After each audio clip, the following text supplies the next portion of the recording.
Well, hi, I'm Dave Jerden, and I'm an engineer-producer, and I'm at my studio here, Seahorse, which is downtown LA, right down in the middle of near the Staples Center.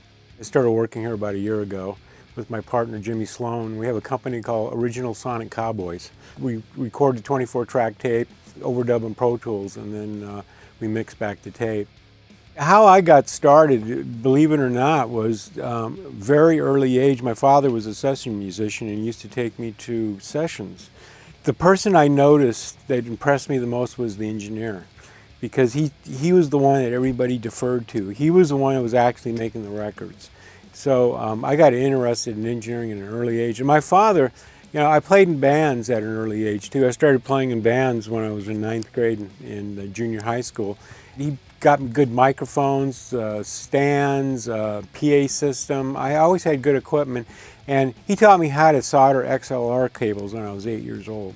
I knew what I wanted to do. I wanted to be in the music business, and I wanted to either be a musician or I wanted to be a technician.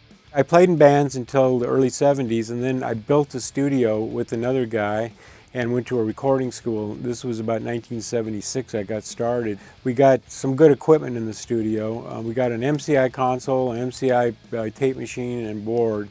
And that was about 1978 we got that equipment. I worked with Tom Dowd and Rod Stewart, and some really good people came, a lot of Motown acts we worked with. And then I went to a studio called El Dorado in Hollywood, and that's really where I got my start. In the last 20 years, I've been known for my guitar sounds. And that actually was a process that started when I was working with Frank Zappa in the early 80s, and we talked about guitar sounds and how to get really ultimate guitar sounds, rhythm sounds and lead sounds. And then when I worked with the Stones, I had a lot of time to experiment working with guitar sounds. It really started to come together when I worked with Alice in Chains. Their first album, we started to develop this guitar sound.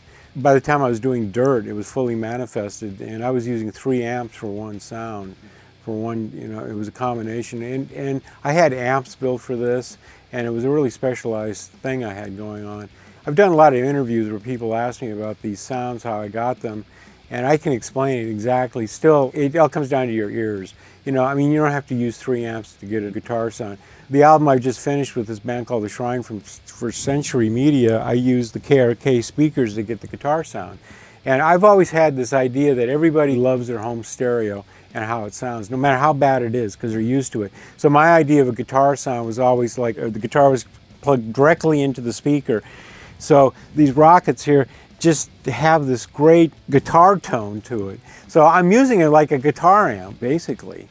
What I liked about these Rockets are, I use the small ones primarily, and I cut my drums on them, and I do the bass, everything on them, and I mixed on them too. They have this really warm sound that you can just stick your head into. What I try to do is every act that I do is I want them to sound different. I try to strip away everything the band is not, so bring out what they are. So I don't really pride myself on a Dave Jerden sound.